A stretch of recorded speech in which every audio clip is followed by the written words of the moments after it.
ካሪቡ አውቶሞቲቭ ፕሮግራማችንን እየተከታተላችሁ ትገኛላችሁ ተመልካቾቻችን በዛሬው ዝግጅታችን ከነዳጅ ወደ ኤሌክትሪክ ኃይል ተጠቃሚነት የሚቀየሩ ተሽከርካሪዎችን የሚመለከት ዝግጅት ወደናንተ እናደርሳለን ከኔ ጋር ባልደረባዬ ዳንኤል ታደሰ ተገኝቷል ዳኒ አሁንም እስቲ ተመልሰን የምናየው ጉዳያችን ሰሞኑን አንድ ፕሮግራም ለተመልካቾች አድርሰን ነበር እቺን ተሽከርካሪ የተወሰኑ ሰዎች በጋራ ሆነው በነዳጅ ከመስራት በኤሌክትሪክ ወደ መስራት ቀይረዋታል ሁለት ሰዎች ወይም ሶስት ሰዎች ውጭ ሀገር ናቸው ያሉት መርሴዲስ ካምፓኒ ውስጥ የሚሰራ ሰው አለ ሌላም ሰው ውጭ ሀገር ያለ አለ አበሻዎች ናቸው እዚህ ካሉ ጓደኞቻቸው ጋር ሆነው ነው እቺን ተሽከርካሪ የቀየሯት ፕሮግራምም ሰርተን ነበር ልክ እንደዛው ከዚህ በፊት አንድ ወጣትም እንግዳችን አድርገነው ነበር እሱን ታስታውሳለህ አንድ ዘመን የተባለ ግለሰብ አንድ ቮልክስዋገን የነበረችን የነዳጅ ተሽከርካሪ ወደ ኤሌክትሪክ ቀይሯት እንደነበር ያኔም ፕሮግራማችን ላይ አቅርበነው ነበር ዘመነን እንግዳችን አድርገነው ነበር በወቅቱ እቺን የምንመለከታትን ቮልክስዋገን ተሽከርካሪ ከነዳጅ ወደ ኤሌክትሪክ ኃይል ተጠቃሚነት ቀይሯት ነበር ይሄ ወጣት የአውቶሞቲቭ ባለሙያ አይደለም ሌላ ሙያ ላይ ያለ ሰው ነው በራሱ ተነሳሽነት በራሱ ፈጠራ ግን ተሽከርካሪዋን ኤሌክትሪክ እንድትጠቀም አድርጓት እስካሁንም ያሽከረከራት ይገኛል እሱንም እንግዳ አድርገናል ሰሞኑንም መርሴዲስ ተሽከርካሪ የቀየሩትን ሰዎች አናግረናል አሁን ማየት ያለብን ዋናው ፕሮግራም ግን እንደዚህ አይነት ፈጠራዎች እንዲስፋፉ መንግስት ድጋፍ አድርጋለሁ ብሏል እነኚህ የጠቀስናቸው ሁለት ተሽከርካሪዎች ወደ ኤሌክትሪክ ከተቀየሩና ፕሮግራማችን ላይ ተመልካቾች እንዲያዩዋቸው ከተደረገ በኋላ ብዙ ስልኮችን አስተናግደናል እኔ እንዲህ አይነት ተሽከርካሪ ያለኝ ባካችሁ ቀይሩልኝ ነዳጅ ወጪው ሰልችቶኛል የተለያዩ ጥያቄዎች መጥተዋል እስቲ ወደ ቴክኒኩ ከመግባታችን በፊት ዳኒ በአሁኑ ሰዓት ነዳጅ እንግዲህ 1 ሊትር ስንት ብር እንደገባ ይታወቃል የነዳጅ ወጪው ብዙ አቅማቸው ያልሆነ ሰዎች አሉ በቀላል ወጪ የኤሌክትሪክ ኃይልን ተጠቅመን ወጪያችንን ቀንሰን ስራችንን እንስራ የሚሉ ሰዎችም አሉ ስለዚህ በዚህ ወቅት ከነዳጅ ወደ ኤሌክትሪክ መቀየር አዋጪ ነው መጀመሪያ ይሄ ነገር መለ እኔ በሁለት ሐሳብ ብናየው ደስ ይለኛል አንደኛው ራሳቸው የኤቪ ተሽከርካሪ ሆኖ ያሉትንና ደግሞ ከኮምበሽን ኢንጂን ወደ ኤሌክትሪክ የሚቀየሩት ተሽከርካሪ ነው ማየት የሚገባል ለምሳሌ የኤቪ ተሽከርካሪ ሆኑትን ከነዳጅ ተሽከርካሪዎች ጋር ስታወዳደር አዎ የኤሌክትሪክ ተሽከርካሪ የምታወጣው ወጪ አነስተኛ ስለሆነ አዋጭ ነው ብለህ ታነሳለህ ግን የኤቪ ያልሆኑትን ግን ወይ ኮምበሽን ኢንጂን የነበሩትን ወደ ኤሌክትሪክ ኃይል ተጠቃሚ ልታደርጋቸው በመተነሳበት ጊዜ ግን የተለያዩ ነገሮች ያስፈልጓል ያንን ለመቀየር የሚያስፈልጉ እቃዎች ይኖራሉ እነዛ እቃዎች በአገራችን አይመረቱም እነዛ እቃዎች በሙሉ ከውጭ ነው የሚመጡት ስለዚህ ወደዚህ አገር ውስጥ እነዚህ ነገሮች ለማስገባት ስታስብ የምታወጣቸው ብዙ ኮስቶች አሉ እዛ መግዣው አለ ትራንስፖርት አለ እዚህ ታክሲ ይኖረዋል ከዛ አገር ውስጥ ገብቶ ደግሞ የሚገጣጥም ባለሙያ ይኖረዋል እነዚህ ሁሉ ተዳምረው አንድን የኮምበሽን ኢንጂን ተሽከርካሪ ወደ ኤሌክትሪክ ኃይል ተጠቃሚ ስታደርግ የምታወጣው ኮስት ነው እንግዲህ ሊወስነን የሚችለው ምክንያቱም ያ ኮስት በጣም ከፍተኛ ከሆነ ለምትቀይርለት ሰውዬ አዋጪ ላይሆን ይችላል ኮስቱ ግን በጣም ዝቅተኛ ከሆነ ለምትቀይርለት ሰውዬ አዋጪ ይሆናል በአገራችን አነስተኛ ተሽከርካሪ የምንላቸው እንደ ቪትስ እንደ ኮሮላ ያሉ ተሽከርካሪዎችን ለመቀየር የሚያስፈልጉት ማቴሪያሎች ምን ያህል ኮስት ያደርጋሉ ስለዚህ እንዲህ ያለው ሰውዬ የሆነ የምታስወጣው ወጪ ሲደመር መኪናው ከዛ በኋላ የሚጠቀምበትን ጊዜ አስቦት ያ ሰውዬ ሊወስድ የሚችለውን ኮስት ስታስበው በጣም ብዙ ሊሆን ይችላል እና ያኔ ይሄ ሰውዬ ላያስቀይረህ ይችላል አየህ ኮስት ነው የሚሰራው ነዳጅ ብቀዳ ይሻለኛል በአንድ ጊዜ ይሄንን ብር አውጥቼ ባደርግ ይሻለኛል የሚለውን የሚወስነው እኔም አንተም እንደምታውቀው የምናወጣው የማቴሪያል ወጪ ነው ብዬ ነው ማስበው እስቲ በነዳጅ የሚሰሩ ተሽከርካሪዎችን ወደ ኤሌክትሪክ ኃይል ተጠቃሚነት ለመቀየር ምን አይነት ማቴሪያሎች ያስፈልጉናል ምን አይነት መሳሪያ ያስፈልገናል ዳኒ እንግዲህ በነዳጅ የሚሰሩ ተሽከርካሪ የነበሩትን ኮምበሽን ኢንጂን ያላቸውን ተሽከርካሪዎች ወደ ኤሌክትሪክ ተሽከርካሪ ለመቀየር ከምንሰራባቸው ኢኩዊፕመንት ባለፈ ለተሽከርካሪው ለመቀየሪያ የሚያስፈልጉ ኪቶች አሉ ለምሳሌ ባትሪ ምንለው ሃይ ቮልቴጅ ባትሪ ምንለው ራሱ ሞተሩ ኢንዳክሽን ሞተሩ ከዛ ደግሞ ፔዳል መስጫዎች አሉ ኮምፒውተሮች አሉ ገመዶች አሉ እነዚህ ጌጆቹ አሉና አንድን ተሽከርካሪ ኤሌክትሪክ ሊያስብለው የሚችላቸው ኮምፖነንቶች በሙሉ በኪት መልክ መቅረብ መቻል አለባቸው። ለተመልካቾች ድምዳሜም እንዳይመስል አንተ እንደገለጽከው በነዳጅ የሚሰሩ ተሽከርካሪዎችና በኤሌክትሪክ ኃይል የሚሰሩ ተሽከርካሪዎችን ወጪያቸውን ካወዳደርን የኤሌክትሪኮቹ ወጪያቸው ስለሚቀንስ የኤሌክትሪክ መኪና አዋጪ ነው ልንል እንችላለን። በፍጆታ ካወዳደርናቸው በህይወት ዘመን ወጪ ስናወዳደራቸው ደግሞ ባትሪ መቼ ነው የሚፈልገው፣ ሞተር መቼ ነው የምታድሰው የሚለውን በስፋት አይተ የምትሰራው ስራ ወይም ቁጥር ውጤቱን ይሰጣል። በወጪ ደረጃ በየለቱ የምናወጣው ወጪ በመደመር ደረጃ ካየው ግን በኤሌክትሪክ የሚሰሩ ተሽከርካሪዎች ወጪያቸው ይቀንሳል። በነዳጅ የሚሰራውን ተሽከርካሪ ወደ ኤሌክትሪክ ኃይል ተጠቃሚነት ቀይሬ ግን ድሮ ከማወጣው የነዳጅ ወጪ ጋር ላወዳድረው የምንል ከሆነ አንተ ወደ ተናገርከው ነገር መለሳለሁ። ይሄን በነዳጅ የሚሰራ ተሽከርካሪ ወደ ኤሌክትሪክ ኃይል ተጠቃሚነት ስንቀይረው የሚቀየሩ የመለዋወጫ ክፍሎች አሉ በዝርዝር የተቀመጡ። ባትሪውን ትገዛለ፣ የኤሌክትሪክ ባትሪውን፣ የኤሌክትሪክ ሞተሩን ትገዛለ፣ ኮምፒውተሮች፣ ሌሎች የመለዋወጫ ክፍሎች አሉ። በአገር ውስጥ የሉም፣ ከውጭ ሀገር ገዝተን የምታመጣቸው። ስለዚህ መግዣ አለ፣ ትራንስፖርት አለ፣ ታክስ አለ። እዚህ ሀገር ደግሞ የሚሰራው ሰራተኛ ወይም ባለሙያ የሚጠይቅህ ወጪ አለ። ይሄ ሁሉ ሲደመር 1 ሚሊዮን ብር ከሆነ ዛሬ 1 ሚሊዮን ብር ባንዴ ማውጣት የማይችል ሰው የነዳጅ ወጪው ይሻለኛል ሊልህ ይችላል። ስለዚህ እንደዚህ አይነት ነገሮች እንዳይፈጠሩ ወጪውን ለመቀነስ ምን ማድረግ አለብን ወደሚለው ትሄዳለህ። መፍትሄውን ስታስብ እቃውን ከውጭ ሀገር ስትገዛው መቼ መንግስት አይገዛልህ፣ ራስህ በራስህ አቅም በራስህ ወጪ ነው እቃውን የምትገዛው። ትራንስፖርትም እንደዛው ነው።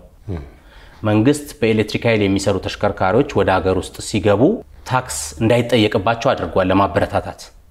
ስለዚህ ከዚህ ሁሉ ተሽከርካሪ የሚያጣውን ታክስ ስታስበው ትልቅ ገንዘብ ነው እንደ ሀገር። ግን የሚያወጣው የውጭ ምንዛሪ ያለ ለነዳጅ ለዘይት እሱን ያስቀሩለታል። ተሽከርካሪዎቹ ሲንቀሳቀሱ የሚያወጡት የጭስ ብክለት ራሱ ለህብረተሰብ ጤና አስጊ ነው። ይህን ችግር ታስቀራለ፣ ብዙ ጥቅም አለው። ይሄን አስቦ ታክሱን ነፃ አድርጓል መንግስት። ይሄን ነፃ ያደረገ መንግስት ደግሞ ተሽከርካሪዎቹ ሲቀየሩም ተሽከርካሪውን እንደማስገባት ነው ብሎ አምኖ አስቦ ባትሪው ላይ መለዋወጫው ላይ ከታክስ ፍሪ እድሎች እንዲኖሩ ማድረግ አለበት። ያን ስታደርግ ትልቅ ገንዘብ ትቀንሳለህ። ሰዎችም ከነዳጅ ወደ ኤሌክትሪክ ለመቀየር ወጪው ስለማይበዛባቸው ይደፋፈራሉ ማለት ነው። እውነት ነው መለይ። እንግዲህ እኔም አሁን እንደ ካልኩሌሽን አንተ እንደሰራው ግምታዊ ሂሳብ ሰርተን ካልን ማስቀመጥ የሚገባን ሎጂኮች ይኖራሉ። ለምሳሌ ከዚህ ጋር እንግዲህ ተያይዞ ሊነሳ የሚችለው የሃይ ቮልቴጅ ባትሪው ነው።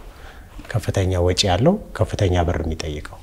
እንግዲህ አንድን ተሽከርካሪ ኮምበሽን ኢንጂን የነበረውን ተሽከርካሪ ወደ ኤሌክትሪክ ኃይል ተጠቃሚ ስታደርግ የምትገጥማቸው የሞተር አይነትና የባትሪ ካፓሲቲ አቅም የተሽከርካሪውን ፐርፎርማንስ ይወስናሉ። ስለዚህ ሞር የባትሪው ካፓሲቲ እየጨመረ የሚሄደ ቁጥር በአንድ ፉል ቻርጅ የሚሄደው ነገር እየጨመረ ይሄዳል። ሁለተኛ ደግሞ የሞተሩ አቅም ደግሞ በጨመረ ቁጥር ደግሞ የኤሌክትሪክ ኢንዳክሽን ሞተሩ በጨመረ ቁጥር ደግሞ ያኔ ደግሞ የመኪናውን ጉልበት የመኪናውን የፍጥነት ሁኔታ ይወስናል ማለት ነው። ስለዚህ እነዚህ ኮስቶች እየጨመርክ በሄድክ ቁጥር ኳሊቲና የሆነ ነገር እየፈለክ በሄድክ በጨመርክ ቁጥር ወጪው ይጨምራል ማለት ነው። ለምሳሌ እንደው እንደ ኤግዛምፕል እንስራ ከተባለ እነዚህን ማቴሪያሎች በጥሩ በሆነ ኳሊቲ አገር ውስጥ እስኪደርሱ ድረስ 1.5 ሚሊዮን ፈጅተዋል እንበል። ከዛ 1.5 ሚሊዮን የፈጀው አንድ የኤቪ ተሽከርካሪ ኪት ተገጥሞ አልቆ ሲወጣ ለምሳሌ አንተ ኮሮላ አለ ልበልህ፣ ኮሮላ የምትሸጠው አሁን በአሁን ሰዓት 1.5 ነው ብለን ብንሰራት ሁለቱ ሲደመሩ ወደ 3 ሚሊዮን ብር ይመጣል ማለት ነው። ስለዚህ ይሄ ሰውዬ አንድ አይነት የተሰራ መኪና ከምነዳ ብሎ 1.5ቱን ሸጦ ኮሮላውን ካለው ብር ጋር ያዳብልና ራሷን ተሰርታ የመጣችውን ትክክለኛዋን ኤቪ የመግዛት አማራጮችን ሊወስድ ይችላል። ስለዚህ እዚህ ላይ ማውራት የሚገባን የተሽከርካሪው የምናወጣቸው ኮስቶች ሁኔታዎችን ይወስናሉ ብዬ ነው የምናገረው። ስለዚህ 3 ነገሮችን ነው የምናወዳድረው።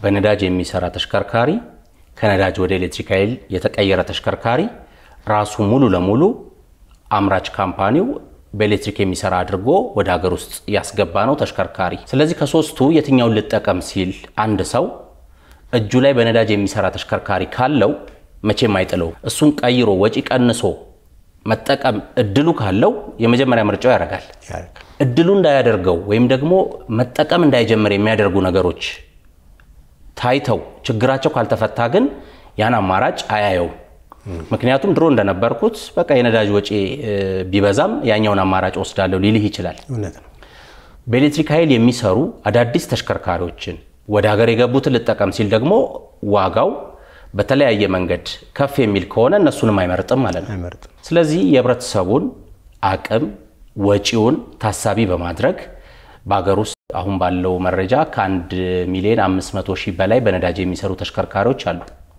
እነኚህ ተሽከርካሪዎች በየቦታው የትራንስፖርት አገልግሎት ይሰጣሉ የተለያየ አገልግሎት ይሰጣሉ እነኚህን ዝም ብለህ ተጥላቸውም አቅሙ ማይፈቅድልም እነሱን ጥለ ኤሌክትሪክ ኃይል ተጠቃሚ ተሽከርካሪ ልግዛ ብትል ስለዚህ እዚህ ላይ ቆም ብለን ውሳኔ የምንሰጥበት ችግሮችን የምንፈታበት ጊዜ ላይ ይመስለኛል ጥሩ መሌ እንግዲህ ይሄ እንቅስቃሴ ተጀምሯል ታስታውስ እንደሆነ እነዚህን ሐሳቦች በሬዲዮ ፕሮግራማችን ላይ አንስተንም ተወያይተንባቸው እናቃለንና አሁንም እኔ ምለው ያው ካንተ ጋር አንድ አይነት ሐሳብ ስላለኝ ማለት ነው እንደ አይነት ነገር በጣም ጥናት ይፈልጋል ዘለን የምንገባበት ሐሳብ ሳይሆን በደንብ ማጥናት ያስፈልጋል ፕሮፎርማዎች መሰብሰብ አለባቸው የትኛውስ ኳሊቲ ካምፓኒ ነው ቃዎቹን የሚያመርተው አሁንም ይሄም ደግሞ በጣም ወሳኝ ጥያቄ ነው የሚያስገቡት ማቴሪያል ኳሊቲ ቴስት ተደርገው ነው ወደ ሀገራችን የሚገቡት እነዚህ ሁላ መጠናት አለበት ለምሳሌ በዝቅተኛ ኳሊቲ የተሰራ ማቴሪያሎች ወደ ሀገራችን ገብተው መኪኖቹ ከተቀየሩ በኋላ በየጊዜው የሚያስቸግሩ ከሆነ ይሄም ደግሞ ሌላ ለተጨማሪ ወጪ ያጋልጠናል ማለት ነው ስለዚህ ይሄ በጣም ትልቅ ፕሮጀክት ነው ቀላል ፕሮጀክት አይደለም መሰራት ይችላል አው መሰራት ይችላል መቀየር ይችላል አው መቀየር ይችላል ይሄን መቀየር የሚችሉ ባለሙያዎች ሀገራችን ውስጥ ይኖራሉ አው ይኖራሉ ከባዶም ተነስተው የቀየሩ ሰዎች ስላሉን እንኳን በዚህ ላይ በጣም ጠልቀው የሄዱ ባለሙያዎች ባሉበት ሀገር ላይ ማለት ነው ስለዚህ ለዚህ የሚያስፈልጉን ማቴሪያሎች የሚወስዱት ኮስቶች በጣም መጠናት ያስፈልጋቸዋል የትኛው ካምፓኒስ ነው እዚህ ውስጥ ያለው ሀገር ውስጥ ይሄንን የሚቆጣጠረው ይሄንን ማቴሪያል የሚያስመጡት ከየትኛው ካምፓኒ ነው ማምጣት ያለባቸው የሚለው ሁላ በጣም ቼን ተሰርቶ መሰራት ያለበት ይመስለኛልና ይሄ በጣም ጊዜ ተፈጅቶ ተወስኖ መሰራት የሚገባው ስራ ነው ብዬ ነው ማስበው ወደ መፍትሄው ስንሄድ መንግስት የኤሌክትሪክ ባትሪውን የኤሌክትሪክ ሞተሩን ሌሎች መለዋወጫዎችን ወደ ሀገር ውስጥ ተጠቃሚዎች ከታክስ ነፃ እንዲያስገቡ መፍቀድ አለበት ብለናል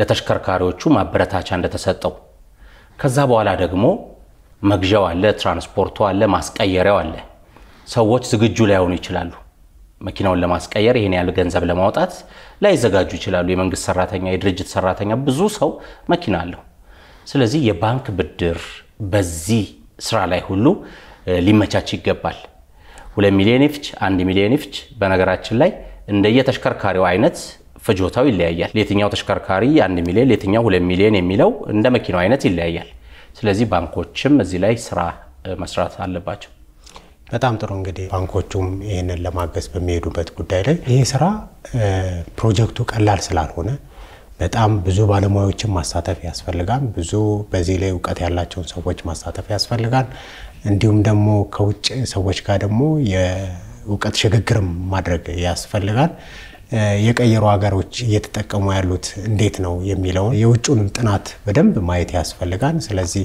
የትኛው ካምፓኒስ ቃውን የሚያመርተው ጥሩ ባክግራውንድ አለው ፕሮፋይሉ ጥሩ ነው የሚለውን ማየት ያስፈልጋል እነዚህ ነገሮች ሁሉ አጥንቶ ወደ ስራ ከተገባ ያው እንከኖቹ በጣም እየቀነሱ ይሄዳሉ ብዬ ነው ማስበው ስኬቱም ያማረ ይሆናል ግን በአንድ ጊዜ ዝም ብሎ ጥናቶቹ በደንብ ሳይጠኑ ግን ከተገባበት ከዚህ በፊት ተጀምረው እንደቆሙ አይነት ፕሮጀክቶች እንዳይሆኑ መጠንቀቅ ያስፈልጋል ይሄ ስራ እንዳልከው ያዋጭነት ጥናት ይፈልጋል ወደ ስራ ከመግባታችን በፊት ወጪውንም እንዳልከው የጥራት ደረጃውን የማረጋገጥ የማቴሪያሉን የሚገዙትን መለዋወጫዎች ጥራታቸውን የማረጋገጥ ስራ ቀድሞ መስራት ይፈልጋል በዚህ ስራ ውስጥ ስራው ባይሳካ የሚከስሩ አካላት ብዙ ናቸው እንዳልነው ባንክ ከተሳተፈ ለሚያበድረው ስራ ኪሳራ ያጋጥመዋል መንግስትም ቢሆን በውጭ ምንዛሬ የሚገቡ ዕቃዎች ጥራታቸውን ያልጠበቁ ከሆኑ ከሳሪ ነው መጨረሻ ላይ ገንዘቡን የምትከፍለው አንተም ብትሆን ኪሳራ ያጋጥማል ስለዚህ ወደ ሀገር ውስጥ የሚገቡት መለዋወጫዎች ምን አይነት ናቸው የጥራት ደረጃቸው ተሞክሯቸው ምን ይመስላል የሚለውን ማረጋገጥ ይፈልጋል። በአጠቃላይ እንዳልነው ቆም ብለን በደንብ አይተን የምንገባበት ስራ እንጂ በፍላጎት በስሜት ውጤት የምናመጣበት ስራ ነው ብለን አናምንምኛ።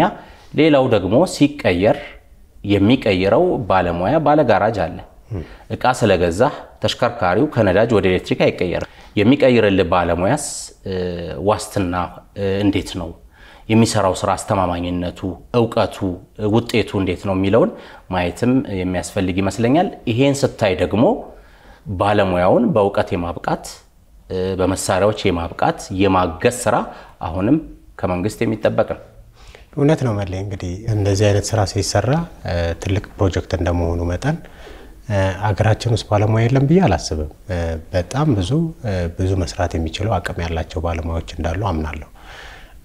ግን እነዚህ ባለሙያዎች በምንድን ነው የሚሰሩት? ለዚህ ስራ የሚያስፈልግ የተሟላ ማቴሪያል አላቸው ወይ የሚለው መጠየቅ ያስፈልጋል። ምክንያቱም ዕውቀቱ፣ ችሎታው፣ ሁሉ ነገር ኖሮ መሳሪያው ከሌለ ምንም ማድረግ አትችልም። ስለዚህ የምትሰራበት መሳሪያዎች ያስፈልጓል። ለምሳሌ እነ ዌልዲንግ ማሽን ብታነሳ ወደ ብየዳው አካባቢ ሄደ እንግዲህ የምታስቀምጣቸው ነገሮች ይኖራሉ። የሞተሩ፣ የፍሬም፣ የተለያዩ ነገሮች የምታስቀምጣቸው ከሻንሲ ጋር የምታገናኛቸው ቦታ ይኖራሉ። እኔ እንግዲህ ያው የመጣው ዕቃ ኤግዛክትሊ መጥቶ ለዛ ነገር ፊት ያደርጋል ብዬ አላስብም። በየቦታው ብሎን ይታሰራል ብዬ አላስብም። እና እነዚህን ስታደርግ ኳሊቲው የጠነከረ ነገር ለመስራት ማቴሪያሎች ያስፈልጉናል። ምን በየድባቸው ማቴሪያሎች ምን አይነት ናቸው? እነሱ ነገሮች መታሰብ ያስፈልጋል። ከዛ ቴስት የምናደርግበትስ እንዴት ነው? እያንዳንዱ ነገር ከተገጠመ በኋላ ቴስት ቤንቾች ያስፈልጉናል። የባትሪውን ካፓሲቲ፣ የሞተሩን አቅም ቴስት የምናደርግበት እነዚህ ነገሮች ሁሉ ፈተሽ ያስፈልጋሉ። እኔ እናንተ ትዝ ይለን እንደሆነ መሪ ስለዞሩ ተሽከርካሪዎች ስንሰራ ያኔም በቦታው ሄደ እንዳየኸው የሚቀይሩት መሪያቸውን የተለያዩ ሀገር ዜግነት ያላቸው በዩናይትድ አረብ ኤሚሬት ውስጥ የሚገኙ ባለሙያዎች ናቸው። ተሽከርካሪዎቹን ከነበሩበት መሪ ወደ ግራ ለኛ ሀገር እንዲመች አድርገው የሚልኩት ማለት ነው። እና ያው ወደኛ ሲልኩት በተለያየ አጠጋገን አድርገው ይልኩታል፣ ኃላፊነት በጎደለው ማንነት ማለት ነው። እዚህ ስትመጣ ግን መኪናው ዛር ለም ተቀይሮ የሚመጣው። ስለዚህ እዚህ ያለው ባለሙያ ነው ኃላፊነት የሚኖርበት። ይሄንን በርደን የሚሸከሙ ይሄ ባለሙያ ነው። ስለዚህ ይሄ ባለሙያ ለስራው የሚያስፈልገው ኢኩዊፕመንት እንዲያገኝ መንግስት ማበረታቻ ማድረግ ይኖርበታል ብዬ አስባለሁ። የቤት ስራችንን ባለመስራታችን፣ ባለሙያዎቻችንን፣ ባለጋራጆችን ባለመደገፍ፣ ባለማብቃታችን የምፈራው አንድ ነገር አለ ዳኒ። እስካሁን አልተጀመረም። በቅርቡ ግን ሊጀመር እንደሚችል እገምታለሁ። ከዚህ በፊት ከጃፓን ወደ ዱባይ ዩናይትድ አረብ ኤሚሬትስ እየሄዱ ከቀኝ መሪ ወደ ግራ እየተቀየሩ ወደ ሀገራችን የሚገቡ ብዙ ተሽከርካሪዎች ነበሩ። እነ ቪትስ፣ ፕላትስ፣ ኮሮላ፣ ሚኒባሶች፣ ላንድ ክሩዘሮች፣ የተለያዩ ተሽከርካሪዎች መሪያቸው እየዞረ ወደ ሀገር ውስጥ ይገባሉ። መንግስትም ፈቅዶ ታክሲ እያስከፈለ ተሽከርካሪዎቹ በአግባቡ ካልዞሩ አደጋ እያደረሱ ሲንቀሳቀሱ አብረን ኖረናል። አሁንም የባለሙያ ችግር ሳይኖርብን ባለሙያዎቻችንን ካለመደገፍ ካለማብቃት የተነሳ እስካሁን ድረስ አንድም ተሽከርካሪ ከነዳጅ ወደ ኤሌክትሪክ ተቀይሮ ወደ ኢትዮጵያ የገባ እንደሌለ አውቃለሁ። መሪ እየዞረ እንደሚገባው አሁን ደግሞ ፍላጎታችንን በማየት ከነዳጅ ወደ ኤሌክትሪክ እየቀየሩ ወደ ሀገራችን መኪና ማስገባት የሚጀምሩ ወይም የሚልኩልን ሰዎች ወደፊት ሊኖሩ ይችላሉ። ምናልባት መንግስት ኦሪጂናል ወይንም ደግሞ የራሱ አምራቹ የሰራለት ካልሆነ ተቀይሮ የሚገባን መኪና አልቀበልም እስካላለ ድረስ መሪ ዞሮ ገብቶ ይሄንን መከልከል ደግሞ ላይኖርም ይችላል አዲስ እስከሆነ ድረስ። ይሄን እፈራለሁ። ይሄ በጣም ጥሩ እይታ ነው። እንግዲህ እኔም የምደግፈው ሐሳብ ነው። ስለዚህ ነገሮች ተፈጥረው ከማሰብ ይልቅ ሳይፈጠሩ ደግሞ ሊፈጠሩ ይችላሉ ብሎ ማሰብ ተገቢነት ነው። ስለዚህ መንግስት ስለዚህ የሚገባውን ጥንቃቄ ማድረግ ይገባዋል ማለት ነው። ምክንያቱም አንድ ተሽከርካሪ ብቃቱ የተረጋገጠ ተሽከርካሪ ካልሆነ ወደ ሀገር ያላስገባም የማለት መብት ሊኖረው ይችላል አንድ መንግስት። ምክንያቱም አገሩ ላይ የሚገባውን ዕቃ ጥራት ተቆጣጣሪ ተቆጣጥሮት የሚገባ እንጂ ጥራቱ ያልጠበቀ ተሽከርካሪ ወደ ሀገር ገብቶ አደጋ እንዳይፈጥርም አልፈልግም፣ ህዝብም ደግሞ ገንዘቡን አውጥቶ እንዲንገላታ አልፈልግም ብሎ መንግስት ይህንን ማድረግ ይችላል። ስለዚህ ይህ አንተ ልትፈራው የሚገባ ትክክለኛው ሐሳብ መንግስት አሁን ቀድሞ ሊያስብበት ይገባል ማለት ነው። ኦሪጂናል ያልሆኑ ተሽከርካሪዎች ወደ ሀገራችን መግባት የለባቸውም ብሎ ማውጣት ይችላል። ምክንያቱም አት ዘ ኤንድ ተጎጂው ሀገር ነው የሚጎዳው። ምክንያቱም ትክክለኛ ባልሆነ ነገር የመጣ ተሽከርካሪ ሀገር ውስጥ ገብተው ለተለያየ ነገር ከተዳረጉ አሁንም በውጭ ምንዛሬ ተከፍሎ እየገቡ ያሉ ነገሮች ካላግባብ ገብተው ጥቅም ላይ ካልዋሉ በኋላ ደግሞ የሚያመጡ ችግሮች ይኖራሉና ይሄ እንደውም ጥሩ ምልከታ ስለሆነ ቢታይ ጥሩ ነው ብዬ ነው ማስበው። ስለዚህ መፍትሄው እንዳልከው ወደ ሀገር ውስጥ የሚገቡ ተሽከርካሪዎች ላይ ህግ ማውጣት፣ በጥብቅ መከታተል እንደተጠበቀ ሆኖ አገር ውስጥ ያሉ ባለሙያዎችን በማበረታታት የተለያዩ የመስሪያ መሳሪያዎችን ማሽኖችን ከቀረጥ ነፃ ወደ ሀገር ውስጥ እንዲያስገቡ መፍቀድ፣ እድሉን መስጠት፣ ማበረታታት፣ እንደዛው ደግሞ ዕውቀታቸውን የሚያሳድጉበትን ነገሮች ማመቻቸት ከመንግስት የሚጠበቅ ድጋፍ ነው። ባለሙያዎችም ኃላፊነትን ወስደው ጥራት ያለው ለህብረተሰብ ጠቃሚ የሆነ ለአደጋ ምክንያት ያልሆነ ስራን በመስራት ኃላፊነታቸውን ግዴታቸውን መወጣት አለባቸው ነው የምንለው። በጣም ጥሩ። ሰሞኑን በነዳጅ የሚሰሩ ተሽከርካሪዎችን በአገር ውስጥ መገጣጠም ተከለከለ የሚል ዜና ሰምተን ተደዋውለን ነበር። እውነት ነው። እንግዲህ ይህ ሀሳብ በተነሳበት ሰዓት ላይ ስንሰማ እኔም አንተም ሀሳቡን አንስተን ተወያይተንበት ነበር። ዜናው ላይ የገረመኝ ነገር ግን መንግስት ከልክሏል ይላል ዜናው። ተሽከርካሪዎችን በመገጣጠም በአገራችን ስመጥር ከሆኑት አንዱ ማራቶን ሞተር ኢንጂነሪንግ በዜናው ላይ መረጃው አልደረሰኝም፣ አትገጣጥም አልተባልኩም የሚል ምላሽ ሰጥቷል የሚል ነገር ተመልክቻለሁ። ሁልጊዜ ህጎች ሲወጡ መጀመሪያ ባለድርሻ አካላትን በመሰብሰብ ማወያየት፣ ከዛ ስራኮ ውጡ አልተባሉ በነዳጅ የሚሰሩትን ወደ ኤሌክትሪክ ቀይሯቸው ነው። ስለዚህ እድገት ነው፣ ለውጥ ነው። እነሱ ደግሞ ጥያቄ ሊኖራቸው ይችላል። እነኚህን ተሽከርካሪዎች በኤሌክትሪክ ኃይል የሚሰሩ ተሽከርካሪዎችን አገር ውስጥ እንገጣጥም ካልን ይሄ ችግር አለብን፣ ይሄን ማስተካከል ይፈልጋል፣ አለበለዚያ ክፍተት ይፈጠራል የሚል ጥያቄም ሊያነሱ ይችላሉ። ስለዚህ ገጣጣሚው መረጃው የለኝም መከልከሉን አላውቅም ይላል። መንግስታዊ ተቋም ደግሞ ከልክሏል የሚል ዜና ሰምተናል። መረጃው ትክክልና መንግስትም ከልክሎ ከሆነ እነኚህ ነገሮች ቆም ብለን የምናያቸው የቤት ስራዎች እንዳሉን ያሳያሉ። ምክንያቱም በነዳጅ የሚሰራ ተሽከርካሪን መገጣጠምና በኤሌክትሪክ ኃይል የሚሰራ ተሽከርካሪን መገጣጠም እኩልም አይደለም፣ አንድም አይደለም። 100 ተሽከርካሪ ገጣጣሚ ድርጅቶች በኢትዮጵያ ውስጥ ካሉ ይሄን በአንድ ጊዜ ተግባር ላይ ላውለው ካልክ 70-80 ሊዘጋ ይችላል። ምክንያቱም በኤሌክትሪክ የሚሰራን ተሽከርካሪ መግጠም ራሱን የቻለ ዕውቀት ብቃት ይፈልጋል። ይሄን ዕውቀት ብቃት አዳብረዋል ወይ፣ ዝግጁ ናቸው ወይ፣ ጊዜ ይፈልጋል ወይ የሚለውን ጥያቄ መመለስ ያስፈልጋል። ምናልባት ይሄን ጥያቄ መልሰ ከነሱ ጋር ተወያይተ ወደ ስራ ከገባ መቶዎቹ 200 የሚሆኑበት እድልም ሊፈጠር ይችላል። እኔም ሁሉ ጊዜ የማስበው አንድ ነገር ስንወስን ወይንም እንደ አቋም ስንይዝ ለዛ የሚመለከታቸው አካላቶችን ማወያየት ለታሰበው ሐሳብ ጥሩ የሆነ ግብአት እኔ ለምሳሌ ያላየሁትን አንተ ያንን ሐሳብ ትሰጠኛለህ፣ አንተ ጋር የሌለውን አንዱ ሐሳብ ይሰጣል። ያ ሐሳቦች ሲጨመቁ በምን መንገድ አፕላይ መደረግ አለበት ብሎ ደግሞ የሚወስነው እንዲህ አይነት ነገሮችን ስናደርግ እንዲህ አይነት ሰዎችን ማማከር እነሱ ብቁ ናቸው ወይ? አሁን እኮ ለምሳሌ የቤንዚን ተሽከርካሪ ወይንም የኮምፕሬሽን ኢንጂን ተሽከርካሪ ሆነውን ለመገጣጠም የሚያስፈልጉ ማቴሪያሎች ሌላ ናቸው። የኢቪ ተሽከርካሪዎችን ደግሞ ለመገጣጠም የሚያስፈልጉ ነገሮች ደግሞ ሌላ ናቸው።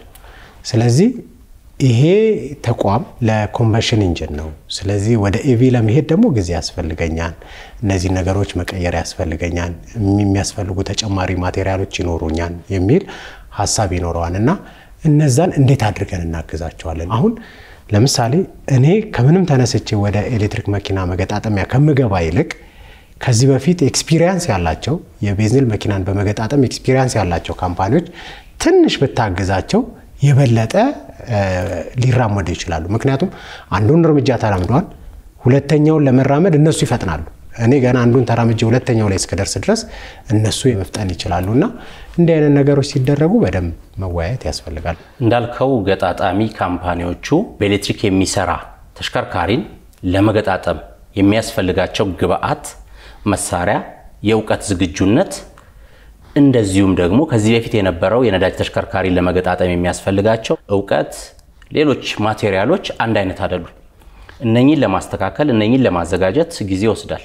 እቃውን እንኳን ከውጪ ለማዘዝ ያለውን ፕሮሰስ አስበው። ስለዚህ እነኚህ ተቋማት አናቅም ካሉ ድንገት ከሆነ ህግ የሚወጣው ችግር እንዳይፈጠር ቆም ብሎ ማየት ያስፈልጋል።